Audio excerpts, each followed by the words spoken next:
O que faz você vivenciar o mundo? Primeiro, para sentir a vida, é preciso acordar. Um café para degustar, um lar para chamar de seu. Transporte para ir ao escritório, ou, quem sabe, um aplicativo para pedir carona. Você precisa das ruas, da luz, do trabalho, da tecnologia para vencer o dia, das pessoas para se conectar.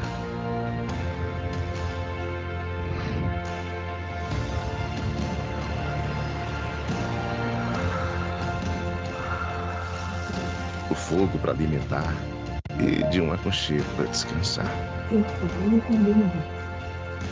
Você viu como precisa da indústria para viver? Cimex, a gente constrói o amanhã com você. Você sabia que existe um jeito diferente de cuidar do seu dinheiro? Muito prazer, somos o Sicredi. Somos a primeira instituição financeira cooperativa do Brasil, com mais de 115 anos de crescimento. E toda essa força é resultado da soma de cada um de nós.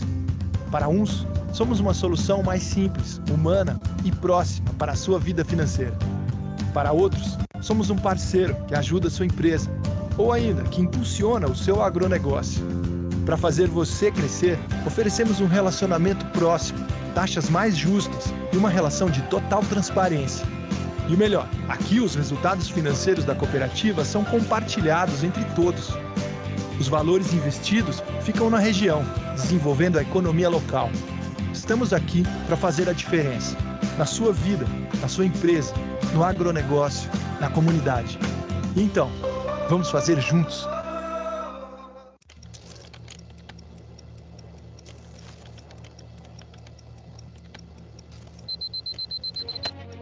Este é um convite ao movimento contínuo e poderoso, que pode transformar vidas. Esse é um convite a movimentar-se. Juntos, um dia de cada vez. Só por hoje escolha subir pelas escadas. Só por hoje vamos descer uma parada antes. Só por hoje vamos acordar 1 hora mais cedo. Só por hoje vamos tentar ir mais longe. Só por hoje vamos experimentar um novo desafio. Só por hoje vamos nos entregar ao impossível. É como já disseram, o primeiro passo só depende de você. Não perca tempo. Bem-vindos a um novo momento. Bem-vindos ao movimento todo dia.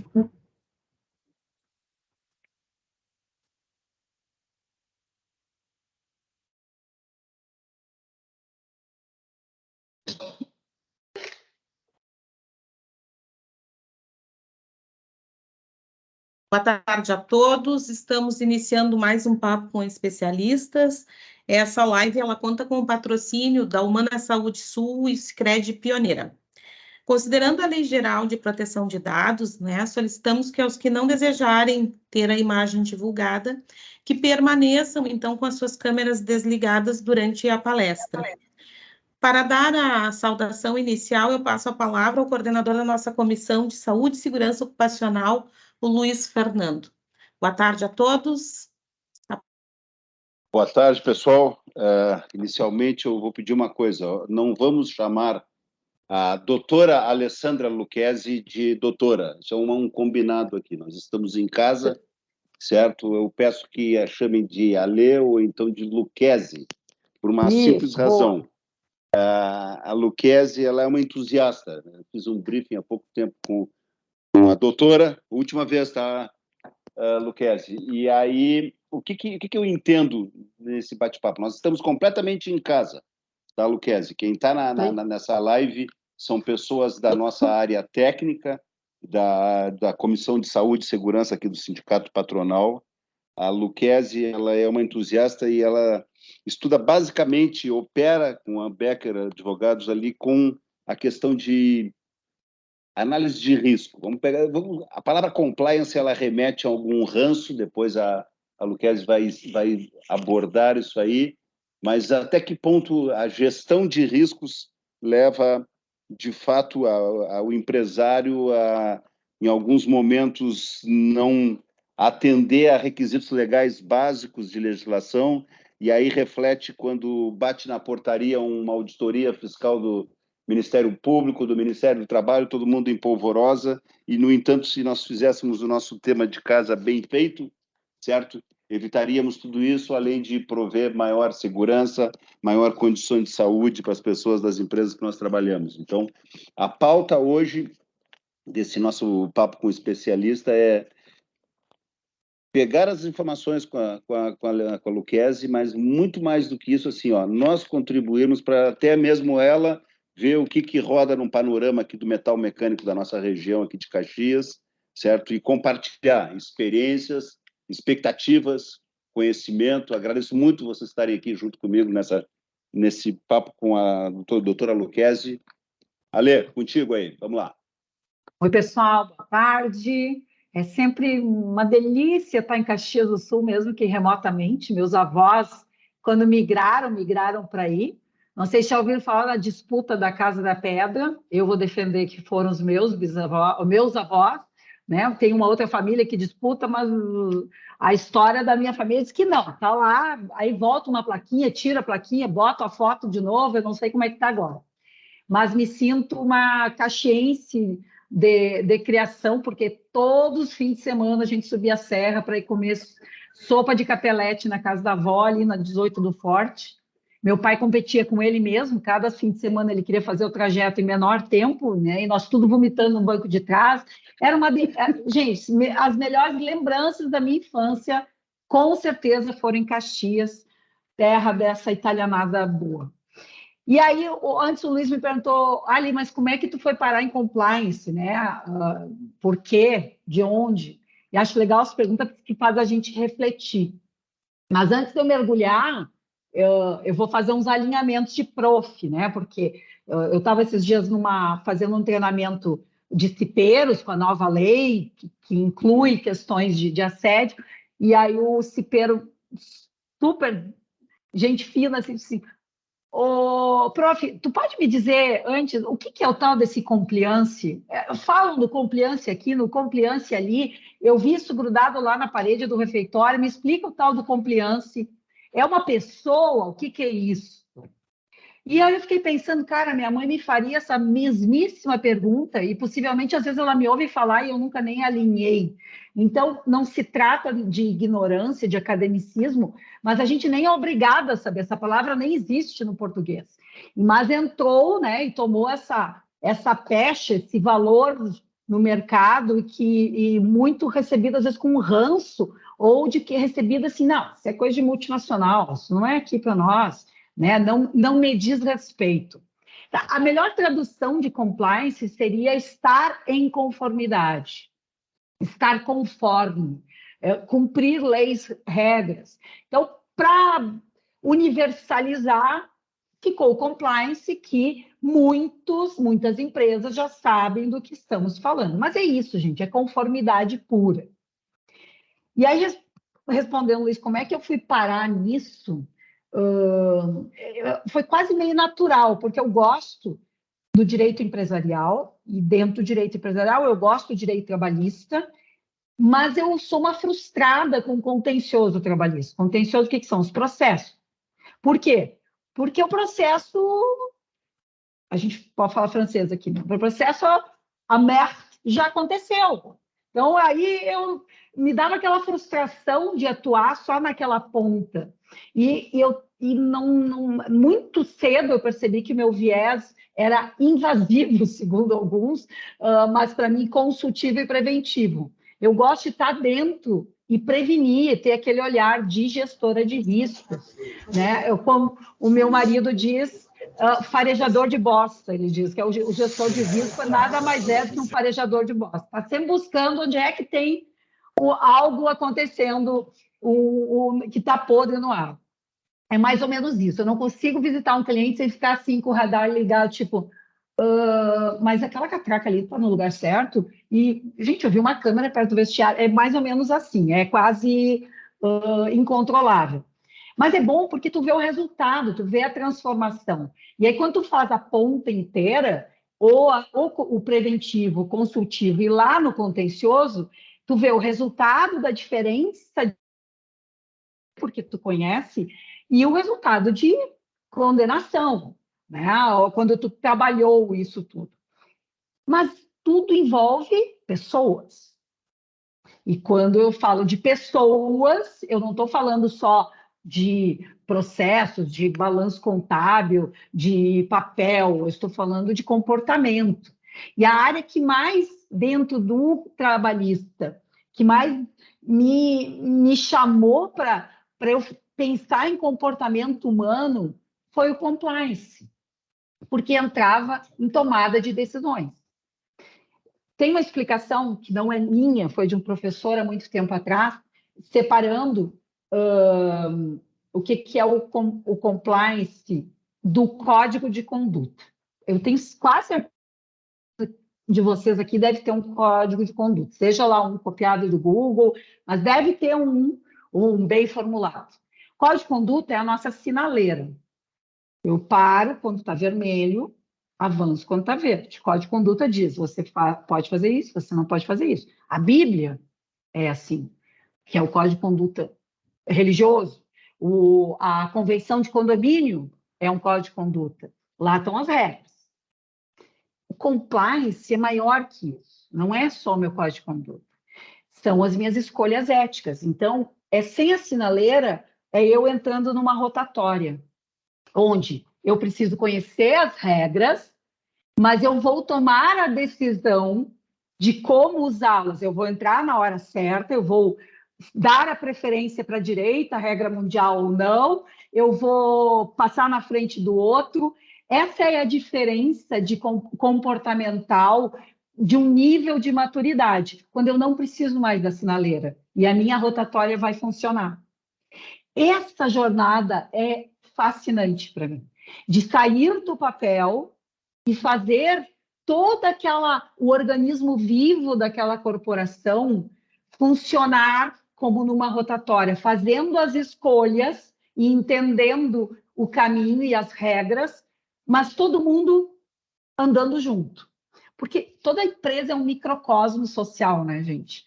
E aí pense, cada um de nós tem uma vivência. Acabei de contar que eu ia lá, comer sopa na casa da avó, daí não sei quem veio lá do agro, capinava, outro veio de outro estado. Cada um de nós veio com uma ética pessoal.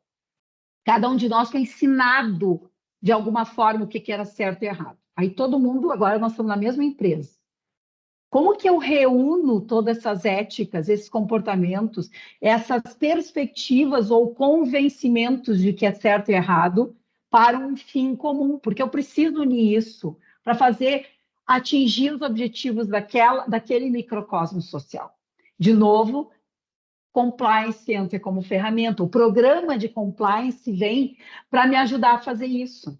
E a gente pode nem chamar de compliance, porque tem um ranço em torno do compliance, tem um ranço enorme, principalmente achando que isso é coisa de multinacional, que é caríssimo, que é bobagem, que não serve para nada, que qualquer um diz que tem compliance, pendura uma plaquinha ou faz um livrinho de código de conduta. Isso tudo é verdade se a gente fizer assim mesmo. Mas se eu realmente crer que um programa de compliance pode estruturar a minha empresa não só em técnica, não só em marca, não só contabilmente, mas como organismo sistêmico, porque eu preciso que todas as rodinhas funcionem ali dentro. E todas as pessoas humanas, como diz minha filha, hajam seguindo os valores daquela instituição. Isso, o programa de compliance, bem fundamentado, ele dá um outro nível para a empresa de sustentabilidade. E aí, voltando para a pergunta do Luiz, sobre por que isso também me fascina, legado e reputação. Eu costumo dizer para meus clientes que o compliance cuida da reputação de todo mundo ali na empresa, e é verdade. Quem é que quer deixar como legado uma imagem pública ou na família de alguém que fez atrocidades, de alguém que causou danos à sociedade, de alguém que cometeu crimes ambientais. Eu sempre pergunto isso para os empresários: qual é o teu legado? O que nós vamos deixar? Qual vai ser a marca dessa empresa? Porque não é nada transitório. E se a gente fala em sustentabilidade financeira, a gente está falando de sustentabilidade da imagem daquele lugar e das pessoas que estão ali. O Vitor Fachin, não sei se ele está aqui, mas foi um que eu sei que me indicou para estar aqui, foi meu aluno num curso de formação de prepostos lá na FIES. E eu sempre falo para os prepostos, que às vezes me perguntam: pode mentir, eu devo mentir? Está aqui meu aluno querido. Não me dê, ele vai corroborar. Vocês que trabalhar numa empresa que contrata vocês para mentir na Justiça do Trabalho, é isso? Vocês vivem com isso? A ética de vocês funciona? Está alinhado? É isso que vocês esperem? A reputação de vocês ali sentada na frente, é isso? Eu sempre testo isso, porque jamais nós, juristas, vamos ensinar o preposto a mentir, isso está dentro de compliance, é ética, gente, é conformidade. Eu preciso arrumar a casa para poder sentar lá de peito aberto e dizer tudo que eu faço bonito e bem feito. E claro que o mundo não é perfeito, e claro que nós temos telhados de vidro, e claro que o TRT da 4ª Região, que é o do Rio Grande do Sul, nos traumatiza e às vezes, fazendo tudo absolutamente certo, nós vamos ter uma continha para pagar no final. Mas aí é a consciência de que eu, empresário, dentro da minha empresa, do meu microsistema, eu estava conforme. Foi um juiz, foi um terceiro alheio que entendeu diferente, baseado na sua própria ideologia, mas não, aqui dentro nós estamos certos. Sabe, ter essa certeza. E a gente não pode se condicionar também apenas ao judiciário. Eu digo, não podemos ser refém do judiciário, porque senão a gente não faz nada. Nada. Nós nem contratamos pessoas, para começar. Tudo é risco, né? Então, gente, eu só falando esse introito para... eu sou realmente muito apaixonada por compliance e acho que ele faz todo sentido. E eu defendo fortemente todas as empresas a pensarem nisso. Não precisa nem chama de gestão de riscos trabalhistas. RHs que estão aqui são os meus maiores parceiros. Segurança e saúde do trabalho, eu estou buscando, tá? Eles fogem, vou dizer a real, fogem de mim. Mas eu estou trazendo. Eu volto e meio, acidente de trabalho, eu não faço mais reunião de investigação se não tiver todo mundo ali junto para a gente pensar juntos, porque é multidisciplinar. Não é só um problema do jurídico, não é só um problema da área de segurança, não é só do RH. É multidisciplinar sempre. E isso, entender que é multidisciplinar, já é meio caminho andado para a gente atingir algum nível de maturidade e de conformidade. Uma das coisas que eu mais percebo nas empresas é problema de comunicação.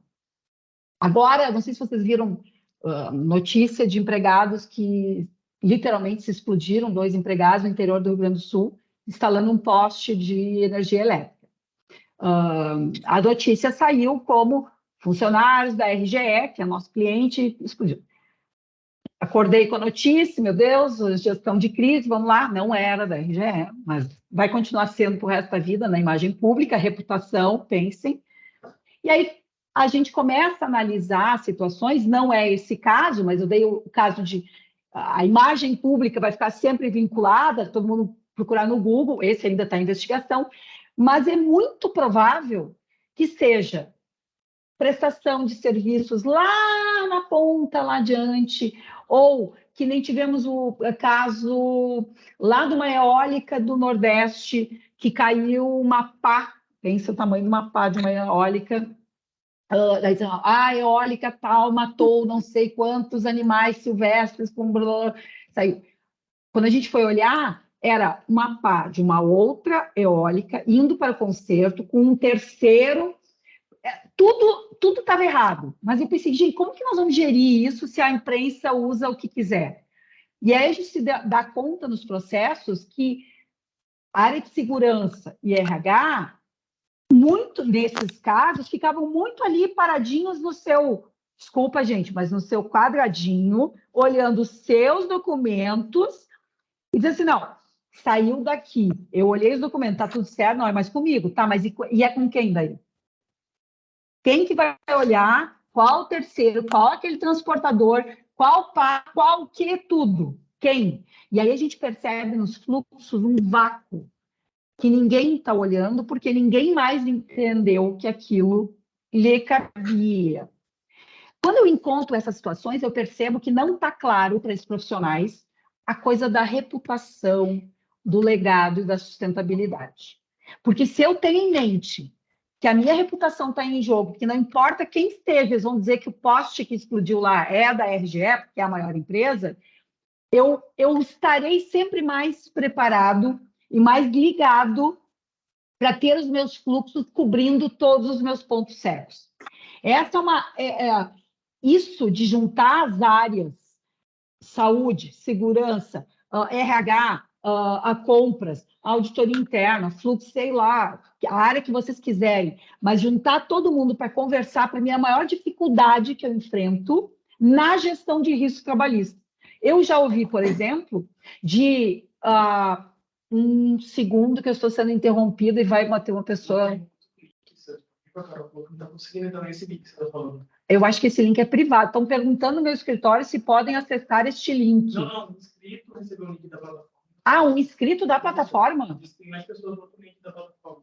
A Carol Moreira, por favor, de mim perguntar. Estão perguntando para nós no evento? Gente, não estou entendendo. Tem gente que está tentando entrar aí que não é do meu escritório e está dizendo que não está conseguindo. Que tem Pessoal, dois links. Nós já... Pode direcionar aqui para o CIMEX, que a gente já atende eles no suporte. Direcionar para o CIMEX Rio Grande do Sul, tá? Tá, obrigado. Desculpa. Não, imagina que eu achei que eu xingando ele estava me interrompendo, mas era sobre isso. Tudo certo. Mas ao vivo, né? não entendi que volta que deram, que chegaram no escritório. Que bom, olha a comunicação rolando aí. Legal. Então, gente, continuando. Eu tenho faço uma força-tarefa dentro das empresas para unir as áreas. E há quem me pergunte, sentado ali, tipo, o que o jurídico externo quer comigo, essa mulher do compliance? O que eu tenho a ver com compliance? Queridos e queridas, lamento dizer, todos nós temos a ver com compliance, com conformidade. Qual é a área que está aqui representada que não responde a regras ou a necessidade de estar conforme? Alguém arrisca? Alguém está nesse universo paralelo? Só consigo ver uns pouquinhos aqui. Microfone sempre aberto, falem o que vocês quiserem, por favor. Então, deixa eu falar aí uma pergunta que eu tinha colocado no chat para ti aí. Ó. Passa. Hoje em dia, o pessoal vê o compliance como dedo duro. 0800, liga lá para denúncia, não sei do que. Como é que tu vê isso aí, Luquezzi? Vamos lá, gente. O compliance tem vários pilares, tá? Um deles que é a alta direção, tem o pilar de controle de fluxos, de sistemas. Um dos 11 pilares é o canal de denúncia. Um deles. Então, a gente associou muito, por conta, possivelmente, da experiência que a gente tem de imprensa com Lava Jato, enfim, canal de denúncia e compliance. Canal de denúncia é só uma parte. Veja que nós até então falamos aqui de cumprir regras, de governança, de comunicação, de fazer o que é certo. Canal de denúncia é uma parte. Que agora vai tomar mais importância, porque nós temos 2 leis novas que trazem o canal de denúncia como ferramenta obrigatória e essencial. Um é a Lei Emprega Mais Mulheres, que mudou a CIPA, está todo mundo ligado, e agora a lei recentíssima do dia 3, que é a de igualdade salarial entre gêneros, que também fala ter um canal de denúncia para este tema. O canal de denúncia é mega super importante, não tenham medo. Ele é um regulador de inconformidades. As pessoas usam mal, não tem a menor dúvida. Agora vim de uma reunião do cliente que a maior parte das denúncias sobre a comida do refeitório, que é uma droga, e que não sei quem tem chulé e tira o sapato no escritório quando trabalha. Óbvio que isso não é tema do canal de denúncia, mas não vai ser desprestigiado. RH, gestão de clima, olha aqui, ó, temos algo acontecendo nesse ambiente, vamos monitorar. Tudo é aproveitado no que vem. É como dar voz para as pessoas. Mas ali vem muita informação importante. As grandes fraudes contábeis dentro das empresas, que é a origem do compliance, como ele chegou no Brasil, todo focado em fraude de dinheiro, vieram por canais de denúncia. E tem métricas, já tem várias pesquisas que dizem uma empresa que tem um canal de denúncia efetivo, não é só fake, que funciona. Ele abrevia a constatação de uma fraude em metade do tempo. Eu levo 12 meses para tratar uma fraude pelo canal de denúncia e 24, numa média, quando eu tenho que descobrir ele por outros caminhos. Às vezes, para uma auditoria contábil ou algo assim. Então, ele tem uma razão de existir. Eu tenho muitos líderes morrendo de medo do canal de denúncia. Uma das perguntas que eles me fazem é assim, tá, mas e aí, qualquer um pode ir lá dizer que eu assediei sexualmente alguém? Sim, qualquer um pode dizer.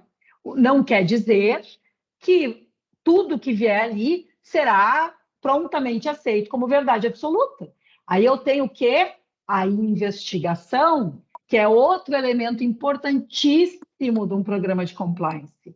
Eu preciso fazer isso de forma muito séria, sem expor as pessoas, sem fazer pré-julgamento, sem fazer alarde, sem publicizar. Realmente é uma parte muito delicada quando se fala de denúncias. E o denuncismo, que é esse, eu quero ferrar o Luiz Fernando, então eu vou lá fazer uma denúncia contra ele, vou dizer que ele me assediou moralmente. E isso acontece, gente.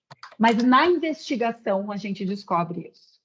E eu não tenho case para vocês para contar de denúncia que a gente tenha investigado, chegado numa conclusão de que ela era verdadeira e que depois a gente descobriu que não era. Não tenho nem case. Deve ter algum no mundo, mas eu não tenho. Tá? Eu tenho um currículo de mais de 100 denúncias só nos últimos 12 meses, 100 investigações só nos últimos 12 meses. Diga, Joaquim. Boa tarde. Só pegando o gancho aí do Luiz, e na verdade eu acho que o fechamento do compliance ele é tão abrangente que não está tão somente ligado à saúde e segurança, RH e tudo, né? Então tem toda a questão fiscal, né? Então, canal de denúncia e tudo. Uma coisa que a gente já vem aprendendo, né? E é uma dificuldade que as outras áreas que às vezes não estão tão envolvidas e têm esse receio de falar sobre compliance, né? Um dos pontos que eu acho que é vantajoso e que a gente deve usar como vamos dizer assim, um motivador para que se fale sobre compliance, para que se trabalhe em compliance, é a questão da credibilidade que as empresas que trabalham com bom compliance começam a ter no mercado, porque, a rigor, o mundo vem consumindo muita sustentabilidade.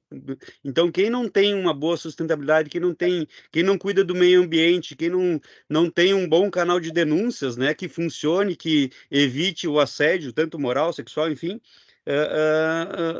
perde mercado e vai perder cada vez mais mercado num futuro não muito distante. Então, eu digo que, como complemento ao que o Luiz fala, a credibilidade das empresas deve aumentar em função única e exclusivamente de um bom compliance. E, claro, que nem você disse, às vezes ele vai começar pequenininho, mas ele tem uma abrangência que vai crescendo na medida que a empresa tem seu tamanho, enfim, né? Mas, enfim, contribuindo isso, e eu queria ver que impacto isso já vem trazendo a nível de credibilidade para as empresas. Se isso já tem uma métrica, que nem você falou antes. A palavra que você usou, credibilidade, para mim tem tudo a ver com reputação, que é o que a gente está falando, né? Se eu creio em alguém, ela tem uma boa reputação. Então, nós voltamos à reputação, que é o nosso legado. O que eu quero deixar, qual é a minha imagem aqui? Eu como pessoa, eu como empresa, essa instituição, enfim, vai ser minha marca no mundo.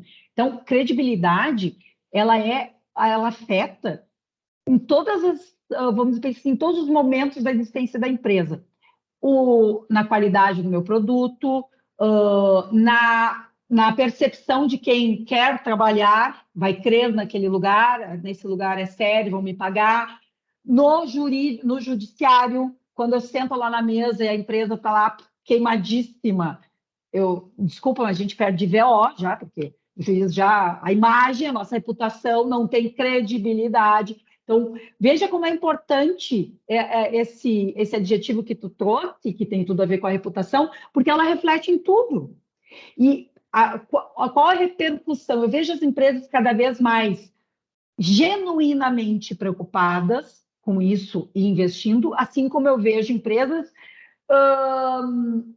obrigadas a pensar nisso. Tá? Por quê? Por causa da cadeia de fornecedor. Um dos nossos clientes, que é a indústria de agrícola pesada, ela estabeleceu o compliance dela até a 5ª camada de fornecedor. Isso significa que o fornecedor do fornecedor do fornecedor do fornecedor entrará na análise de riscos, terá que prestar informações, estar conforme lá com a ponta, ou seja, são 5 cadeias de fornecedores que vão. Daí, aquele lá da ponta que faz um parafusinho desse tamanho, que é uma empresinha desse, o cara pensa, tipo, compliance? O que é isso? O que nós estamos fazendo como grande? Nós estamos formando os pequenos para eles nos atenderem, estarem conforme, porque essa empresa é listada na bolsa, ela não pode se dar ao luxo de ter uma denúncia de trabalho escravo. E onde que acontece? Na quarteirização, na quinteirização, na sextarização. Entendeu? Ela não pode, porque ela entra lá na blacklist da bolsa, ela é excluída, os danos são maiores. E isso vai repercutindo na sua cadeia. Então, nós estamos lá naquele cliente, já te dou a palavra, Natasha, lá neste cliente, treinando os microfornecedores. E eu acho que assim vai acontecer mais facilmente do que pela consciência natural daquele pequenininho fabricante, empresa familiar. Vai ser imposto, vai vir goela abaixo. Diga, Natasha. Ótima explanação acerca da cadeia produtiva, né, que é uma atuação muito grande que eu falo para os meus colegas aqui, de uma atuação até do Ministério Público e do poder econômico relevante, que é o final, né, aquela empresa maior que nem tu comentaste. Que dicas que tu tem para nós, passarmos para nós, para as empresas aqui do grupo, até que não que estejam talvez representadas, mas do CIMEX como um todo, que tem representantes de empresas menores, que possa fazer esse olhar para toda a cadeia produtiva, porque hoje empresas de pequeno porte que nós temos aqui em Caxias do Sul, elas ainda não verificam isso, elas não têm essa preocupação, esse viés de preventivo e não sabem, talvez, toda a consequência que isso pode trazer num simples descuido, como tu mesmo comentaste. Dicas, vamos pensar. O mundo ideal para mim seria que os empresários e empresárias pensassem sob o ponto de vista de valores, né? Quais são os valores inegociáveis dessa empresa? Quando a gente tem maturidade sobre os valores, saber o que fazer fica mais fácil, né? O valor inegociável para mim é respeito ao meio ambiente. Cara, daí a focar nisso é fácil, porque o valor... Muito bem, mas esse é o mundo ideal e nem requer tempo, não são todos, muitos estão aí tentando só sobreviver e valores são coisas secundárias, infelizmente. Então, gente, acho que a demonstração é de dano efetivo, das mais variadas formas. Vamos pensar no exemplo... não sei se o assunto está proibido, se podemos falar dos nossos vinhedos com o trabalho escravo. Quer case mais próximo e real de como devemos nos preocupar, sim, com todas as nossas contratações, pelo amor de Deus, né? E se você for o causador desse dano, se você, microempresário, estiver causando isso para o teu contratante, se você for o cara que está gerando um trabalho indigno, não regular, não conforme para o seu... Os danos são tão evidentes nisso, né? E tem gente... esses dias uma colega minha de um grupo antirracial me disse, a gente não vai conseguir mudar todo mundo. De fato, não vamos conseguir mudar todo mundo. Mas eu entendo que a gente tem a obrigação, como profissionais que somos dessa cadeia, de tentar, de passar, de letrar. Né? Agora tem um limite realmente desse empresário querer entender ou não. Eu ouvi há poucas semanas de grandes empresários dizendo que ninguém é obrigado, ninguém vai me obrigar, disse, e não é obrigado a ter compliance. Não, obrigado não é. Você pode ser uma escolha. Ou, daqui a pouco, o mercado vai lhe obrigar sim, não a lei. Não vai ser o governo, não vai ser o auditor fiscal. Vai chegar uma cadeia onde você está inserido de fornecimento e que vai dizer, querido, tu preenche todos esses requisitos. Isso, na advocacia, a gente já acontece. Eu tenho clientes em que nós temos que anualmente demonstrar se nós temos equidade de gênero em cargos de liderança, se nós temos preocupação com o meio ambiente. Aí tu tem escritório de advocacia com preocupação, como assim? E aí a gente começou, isso fez uma reflexão, tipo copinho de plástico, uso excessivo de energia elétrica, estamos, inclusive, alterando para energia solar, desperdício de papel. Quando tu começa a refletir nas micro coisas e tu vê que a tua cadeia vai começar, o cliente vai começar a olhar isso para te contratar, a tua consciência de social meio que dá uma acelerada na maturidade, entende? Não, eu não boto fé na maturidade espontânea, gostaria, tá? Mas esse é o meu lado esperançoso, meu lado realista entende que muitos movimentos só acontecerão na dor, né? Não tem... que é o que aconteceu com os nossos vinhedos, é o que aconteceu com lá nos arrozeiros, e agora fiquei sabendo há pouco numa frente de trabalho, agora 51 trabalhadores dormindo em barracas e não sei o quê. Sabe, esse olhar numa empresa não se pode mais, e não adianta eu ficar xingando, porque o governo atual é assim, isso só está acontecendo. Não, gente, trabalho indigno é trabalho indigno nesse aspecto. Se o cara não tem nem carteira assinada, não recebia, dormia numa pocilga, vou defender isso como? Não dá, entende? Esse tipo de situação é indefensável. Ok, isso não se compara a trabalho análogo à escravidão. Tá, vamos chamar de outra coisa, mas tu não está conforme, tu não está cumprindo a lei, ponto. Não preciso chamar, então, de análogo à escravidão, mas vamos arrumar isso. Como é que eu me previno? Como é que eu não saio do mercado por conta de não estar conforme? O que eu tenho que fazer? São pequenas coisas. E não tem...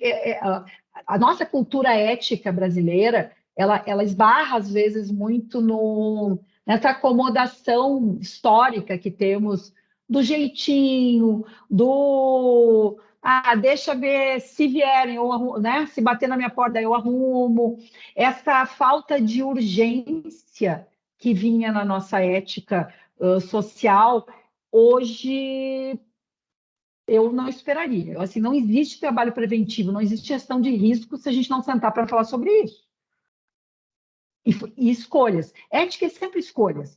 Depois que nós profissionais, falamos lá para acontecer, tudo que já aconteceu com o vizinho, e mesmo assim ele escolheu o caminho da não conformidade, o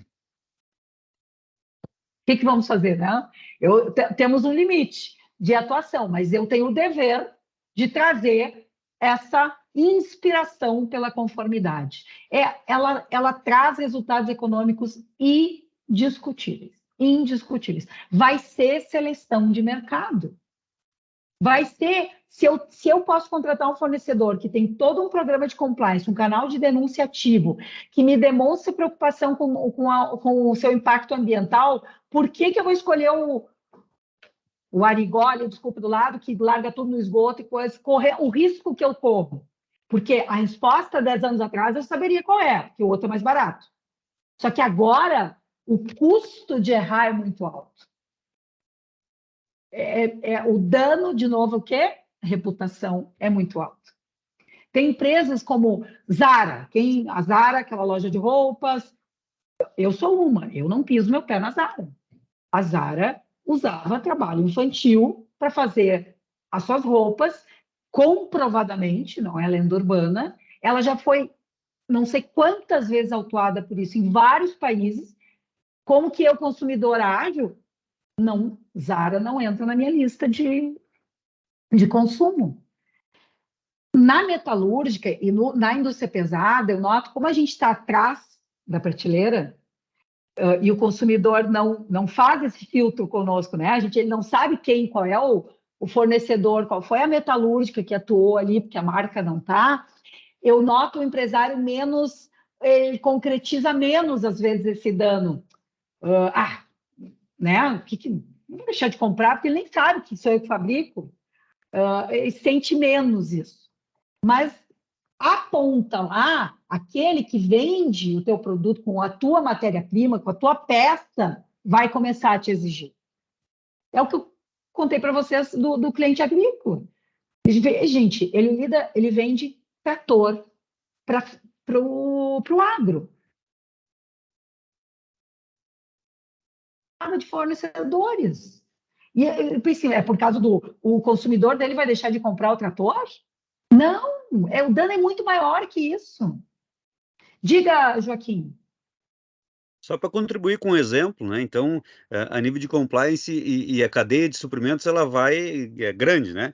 Então, por exemplo, na nossa empresa, nós fizemos produtos licenciados. Então, por exemplo, nós, a rigor, estamos atrás lá na linha, somos os terceiros, né? Mas, porém, eu tinha um trabalho que eu jogava para um quarto, mas era um trabalho para a Disney. Então, ia lá, a carinha do Mickey, lá num copinho que o terceiro injetava.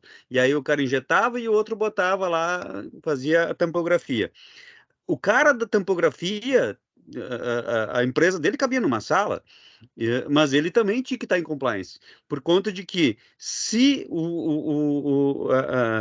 o bonequinho que ele imprimisse no copinho desse algum problema ou qualquer coisa que acontecesse lá na empresa dele, pensa o impacto para a Disney que ia acontecer. Então, esse efeito a nível de cobrança, né, de cadeia de suprimentos, o primeiro da fila é o que comanda, né? Então, a rigor, mais cedo ou mais tarde, vamos dizer assim, para algum de nós, mesmo que seja uma empresa pequena, ela vai querer fornecer para alguma empresa grande que vai precisar desse compliance. E é bem isso, muito mais na dor. Muitos fornecedores, ou possíveis fornecedores, declinam do trabalho. Cara, eu não vou fazer todo esse trabalhão só para me adequar para fornecer meia dúzia de copinho. Mas, entende? Então, essa necessidade acaba selecionando, né, e acaba tendo um problema para as empresas, porque se o cara não começar a se adequar, não começar a entender a importância disso, gradativamente o mercado vai fazer essa seleção por conta do compliance, né? Então, só para contribuir com esse detalhe, né, um exemplo. E eu tenho dois comentários e uma enorme coincidência sobre o que tu falou, mas o gradativamente é uma coisa que a gente não tem bola de cristal para prever. Eu não tenho como dizer para nenhuma da empresa de vocês o quanto vai ser o gradativamente no caso de cada um, porque eu tenho clientes que achavam que isso nunca ia chegar na porta e por uma mudança de mercado chegou assim, ó, tchá! E aí os caras ligaram assim, eu estou fechando um contrato americano e eles disseram que eu preciso ter canal de denúncia, programa de compliance e ainda pensar em ESG, que eu não sei nem o que é. Assim, e ele, uma semana atrás, me disse, capaz, aí nunca vai chegar aqui, imagina, só empresa de perfis. Agora, da Disney, Joaquim, olha que curioso. Faz umas 3 semanas eu tive numa reunião sobre outros assuntos, mas também envolvendo compliance, com a diretora da Disney, a diretora jurídica, aqui no Brasil. E aí ela comentou sobre o cuidado de uma marca como a Disney nos seus fornecedores. Ela disse, gurias, vocês já pensaram trabalho infantil envolvido no produto Disney? Acaba a Disney. Olha, e assim, e é legítimo, então eles são super cuidadosos, super, eles nem cogitam não chegar lá no cara do copinho e ver como está funcionando. E aí a gente vê que a coisa está muito mais perto da gente do que se imagina. Há muitos anos atrás, teve uma grande indústria têxtil no Brasil, que tinha lojas, tudo, e teve uma denúncia de trabalho escravo. Foi uma das primeiras que eu ouvi no Brasil, porque faz uns 10 anos. E aí as donas do grupo ficaram assim, não, ó, trabalho escravo, mas como assim? Eu atendia eles no trabalhista, pensei igualmente, que absurdo. Quando nós fomos olhar direitinho a investigação do NTT, eram quarteirizados venezuelanos, refugiados, morando nos apartamentos que não eram alojamentos ruins, não era isso o problema, morando nos apartamentos de São Paulo, eles não tinham CPF, não tinham RG, não tinham nada, com uma empresa interposta, e aí, quando eu fui olhar, a gente vamos lá, botar nossa cara, entender o problema, me bateu uma coisa da minha adolescência, eu cresci no Vale dos Sinos, em Novo Hamburgo, com indústria de calçado, que a maior parte do calçado era feito aonde? Nas casas das famílias, e muita criança colando sola com aquela cola tóxica. Só que isso lá na década de 80, né, gente? Hoje, e aí tu chega em 2000 e pouco, num apartamentinho, e eu vejo umas crianças pequenininhas com um pincelzinho colando o fecho na calça que seria vendida a R$300. Me deu uma dor no peito pensar assim, meu Deus, na década de 80 a gente superou isso no Vale dos Sinos. E agora que eu chego e tem um cliente meu fazendo parte disso. Foi tão chocante, sabe? Aquele momento também, assim, eu tinha recém, acho, tido a minha filha, de pensar que que eu tinha que ir além do que eu estava fazendo, porque dentro da empresa que eu atendia, os processos trabalhistas eram redondinhos, tudo parecia, mas não, elas não tinham noção, as donas da empresa, de que tinha criança colando com cola tóxica o fecho das calças vendidas nas lojas. E é inconcebível isso. Bom, gente, pra vocês terem uma ideia, esta marca, este grupo, estava sendo negociado naquela época por outro. O preço caiu 1/3. Inclusive, há uma lenda que o próprio comprador que tinha feito a denúncia, né, tentando baixar o preço. Pode ser que seja verdade, mas o fato é que a denúncia era verdadeira. E eu vi com os meus olhos aquelas crianças, sem falar dos pais, que não tinham salário digno, não tinham. E as mães pediam, falando em espanhol, as venezuelanas, não faça nada, senhora, por favor, nós estamos muito melhor aqui do que na Venezuela. E aí o cara que tinha contratado dizia, viu? Olha aqui, ó, eles estão melhor aqui.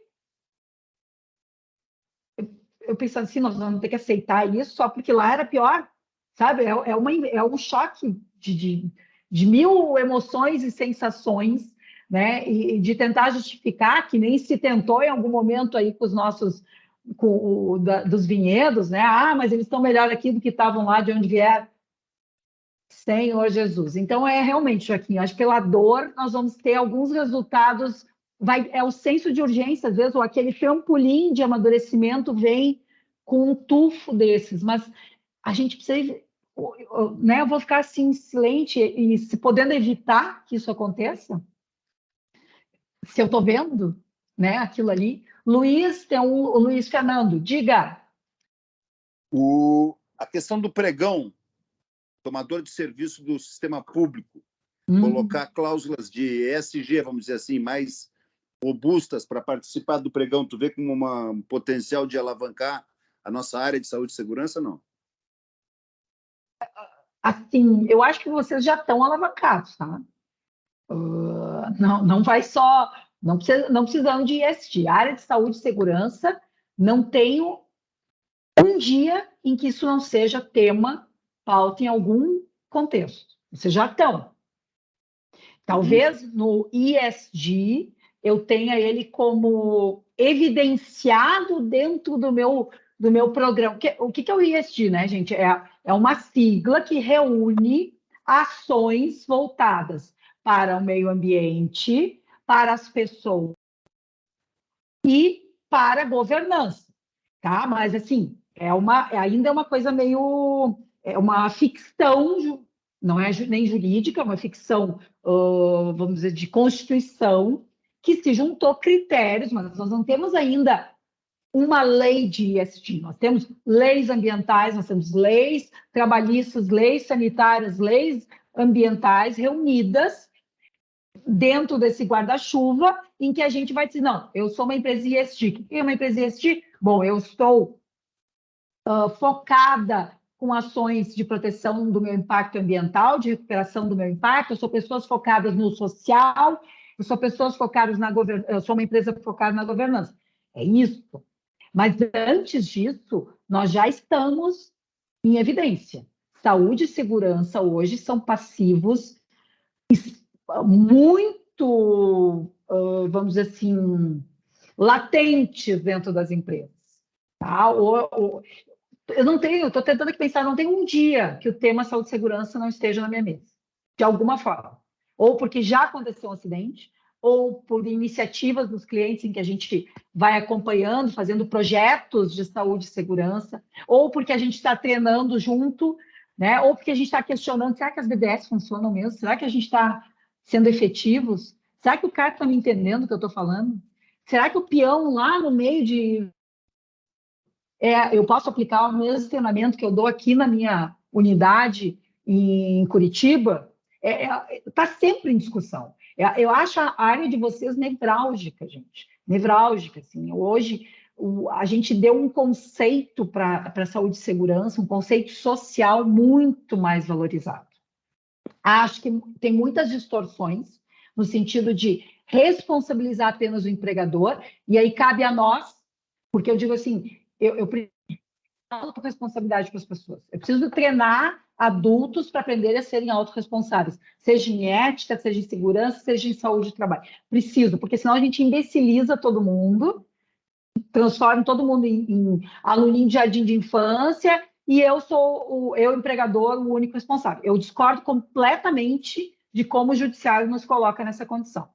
Tá? Então, assim, eu insisto nas empresas com os treinamentos, mas treinamento que pegue na veia, treinamento que funcione, sair do papel, daquela coisa meio robotizada, só para cumprir tabela e anotar papelzinho e fazer lista de presença.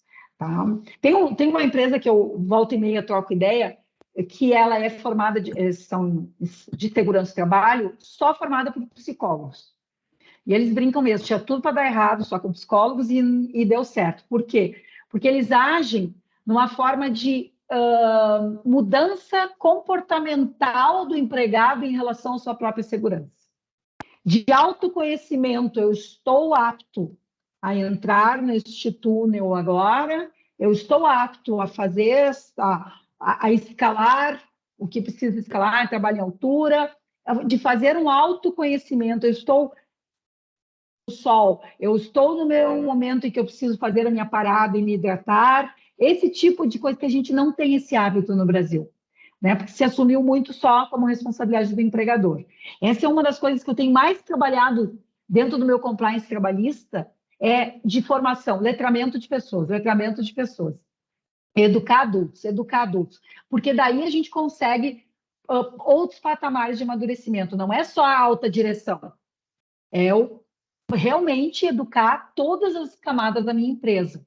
Não adianta eu gastar trilhões para estar ESG no meu programa de compliance, se o meu peão lá na ponta não entende que jogar o toco de cigarro dele no chão é um crime ambiental, que ele está causando impacto com a ação, e eu ainda fazer um fumódromo na minha empresa para isso. Entende? Daí me parece tão incoerente isso, tanto do ponto de vista. E eu vejo isso em empresas. Uma baita empresa, uma estrutura, um programa de compliance robusto, e lá na ponta tu vê, tem um fumódromo lá, bem afastadinho, porque né, o cigarro tem que ficar longe, os caras jogando o toco de cigarro no chão, e ninguém vai ensinar eles. Nós não vamos letrar eles sobre isso, nós não vamos trazer eles para a ética, ali tem uma decisão ética, gente, sabe? E ética é o trabalho mais recorrente e orgânico que a gente faz numa empresa, ou na sociedade. Lembra que de nós, quem é geração, eu nasci em 71, fumar na década de 70, fumava em qualquer lugar? A gente fumava no cinema, eu entrei na faculdade, ainda fumava. Cinema, elevador, avião, tudo. Agora, olha em volta de vocês, tem plaquinha que é proibido fumar? Não tem. Como que era permitido lá e agora a gente não precisa mais nem de placa? A ética social daquela época permitia. Depois, a maturidade, o letramento fez a gente entender de como era nocivo, de como era ruim. Veio lei, veio multa e criamos a nossa nova ética, entendendo que é absolutamente inadmissível fumarmos num ambiente fechado junto com outras pessoas. A mesma coisa é para todas as ações. Nós o tempo todo temos que estar discutindo o certo e o errado, a conformidade e letrando os nossos colaboradores. Sem educação de adultos, eu não consigo imaginar. Não funciona. Faquim, você, engenheiro de segurança, como que faz como que eu obrigo a criatura a botar um protetor auricular? Amarro, colo na orelha? Olha, doutora, esse é o grande problema e a minha grande preocupação. Eu estava só ouvindo aqui porque pensando que, primeiro, tem toda a razão, a mentalidade que existe é realmente essa: o patrão é o culpado ou vai responder, e, não generalizando, mas quase, pessoal que não é patrão não faz muita questão de colaborar, porque depois ele sabe que ele está reservando, ele está tendo um fundo de garantia muito melhor que é na Justiça do Trabalho. Né? Pega, aí ele não recebia luva, não tinha máscara. Eu tinha máscara, mas eu não usava, porque estava... E a coisa vai, e a empresa paga. E, para mim, uma das minhas preocupações, e for até ajudando o pessoal, tentando que a gente trazer, porque me parece assim, que o ESG está muito mais entendido para as pessoas como meio ambiente, a parte social, a governança, mas a segurança, a saúde não aparece diretamente nisso. O pessoal não se preocupa com isso. E aí, quando até falasse na questão do canal de denúncia, que já tem alguns, mas desde pelo menos uns 2 anos para cá, todas as empresas têm um canal de denúncias de segurança e saúde, que é o E-Social. E o pessoal não está se dando conta que eles estão denunciando eles mesmos. E que essas denúncias estão sendo amontoadas para serem cobradas de uma vez só. Então, essa é a minha grande...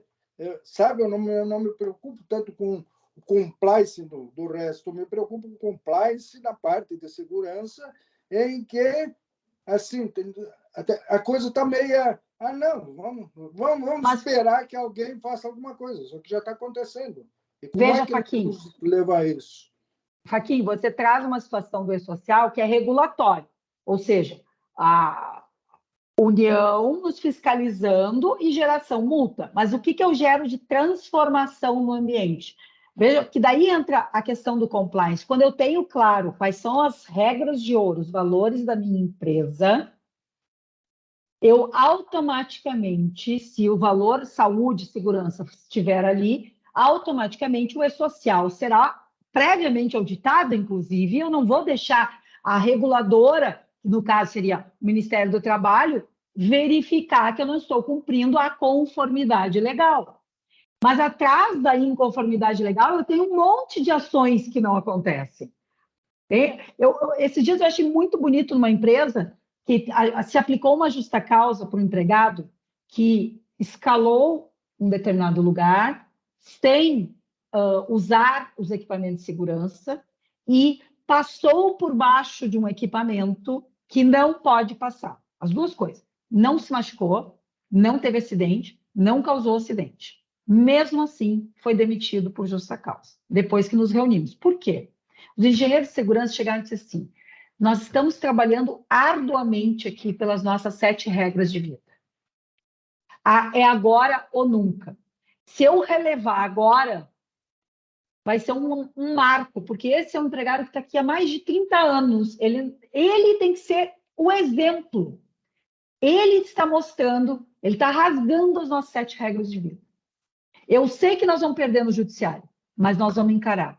Isso é maturidade. Primeiro, não refém do judiciário e bancando a sua reputação, a sua credibilidade nas regras de segurança do trabalho, validado pela alta direção.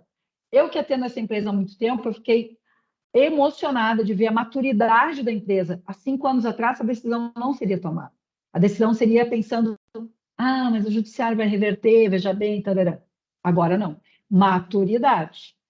Eles fizeram o caminho inverso. Ou a gente dá credibilidade para a segurança, ou não dá. E na doutor juiz, se o senhor disser que isso não é grave o suficiente, o senhor está dizendo que saúde e segurança não são tão importantes assim. Porque ou é ou não é, não tem meio termo aqui. Ou ele tem que cumprir rigorosamente, e é grave o suficiente, porque se tivesse dado um acidente, ele morria ou matava alguém. Então, o judiciário não pode relevar também isso, que é um exercício, a passadinha de mão que acontece muitas vezes lá. Mas, independente do que o juiz decidir, essa empresa está decidida a bancar internamente os seus valores, que no caso se definem pelas 7 regras de vida. E isso, gente, é uma... Não sei se é briga, se é paixão, mas é fazer o que é certo, acreditar e continuar. Diga, Luiz, eu imagino que eu esteja passando da hora. Imagino. A sua imaginação é fértil e ela veio a calhar. Bom, o que eu quero dizer? Nosso tempo é 1 hora. Esse tema, essa retórica é enorme, né? Eu acho que é oportuno a ênfase que está sendo dada para a questão de compliance. Não sei se alguém tem mais alguma pergunta para ler. Acho que é importantíssimo o tema. Queria ver se os colegas têm alguma pergunta para a gente finalizar por aqui.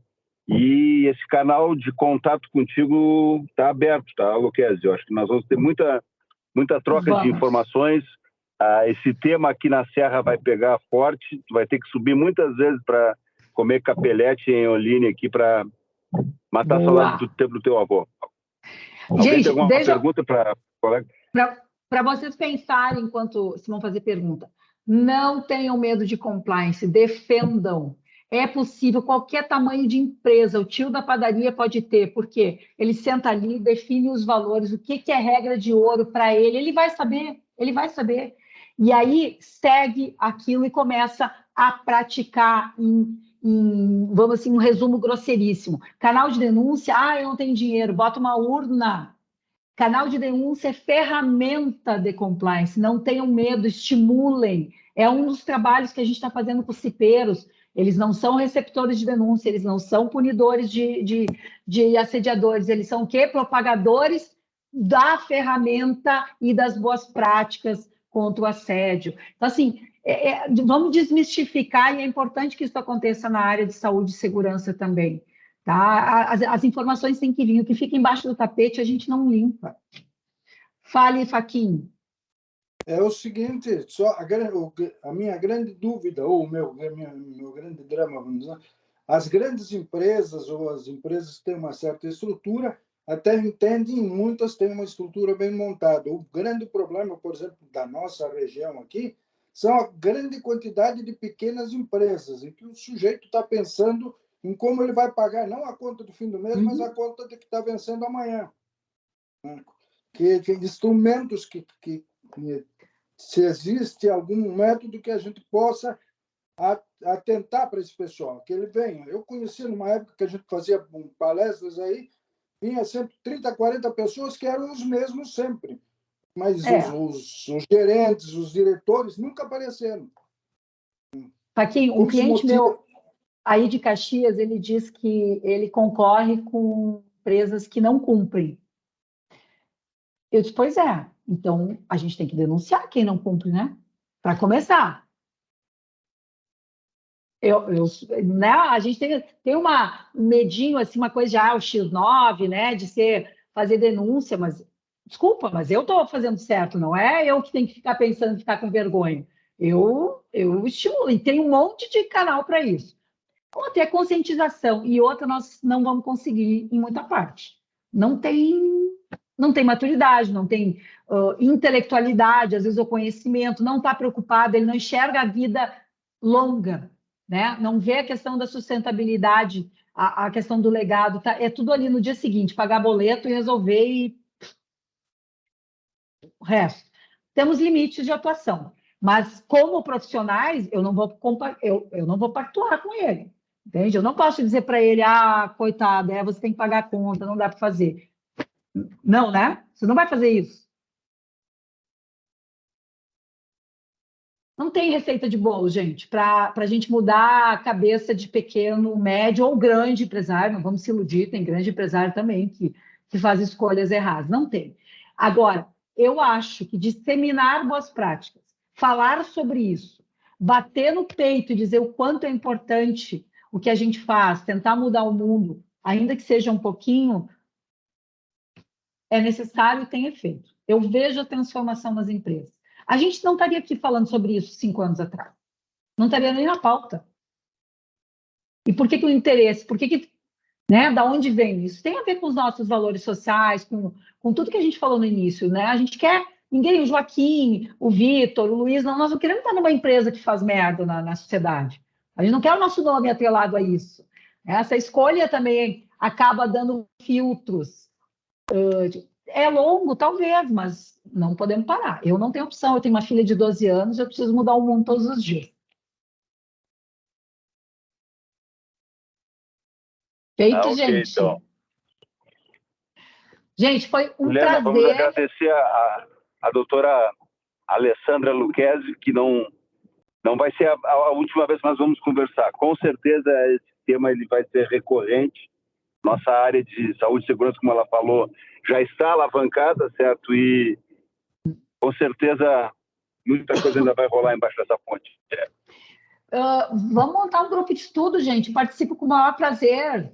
A gente faz uns debates, troca ideias, falando e propagando. Às vezes é o melhor que a gente tem. É a ferramenta mais fácil, às vezes, que a gente tem na mão. Letramento, educação, é isso, gente. Vamos participe com o maior prazer. Eu tenho um timaço aqui no escritório que ia adorar ouvir, porque a gente tem o contato direto, né? Na vida do direito do trabalho.